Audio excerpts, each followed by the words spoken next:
Hello दोस्तों, हमारे channel पर सभी का स्वागत है। पिंकी देहाती लोकगीत पे सभी का स्वागत है। इन दीदी का सपोर्ट करिए भैया लोगन सब केहू, जैसे हमको सब थोड़ा बहुत सपोर्ट गए थी, पूरा सपोर्ट करिए। तीनों बहनी का है पिंकी देहाती लोकगीत चैनल, प्रयागराज महुआ से हैं। ये भी हमारे सब पास में पूरा फुल सपोर्ट कीजिएगा भैया लोग। बहुत अच्छा ढोलक बजाती हैं आप लोग, देखिए ढोलक कितना अच्छा बजाती हैं। गाना भी अच्छा गाना भी देखिएगा, इनके चैनल पे जाइएगा, पिंकी देहाती लोकगीत चैनल। तो चलिए आज हम लोग लेके आए हैं करवा चौथ गीत। बहुत ही प्यारा देवी करवा चौथ गीत है, बहुत प्यारा गीत है। आप लोग सुनिएगा और कमेंट करके जरूर बताइएगा कि गाना कैसा है कि नहीं है। हाँ, लाइक कीजिए, सब्सक्राइब कीजिए, शेयर करिए, शेयर कीजिए। सभी इस बात माता बहन से कहना। चलिए सुनाइए।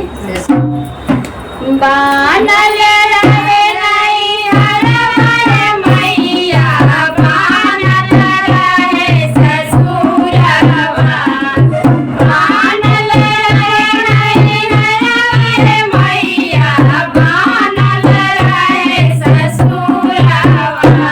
ऐसन बरवादी मोरे मैया, साजल रहे सिंदूरवा। ऐसन बरवादी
गाना कैसा लगा कमेंट बॉक्स में जरूर बताइएगा।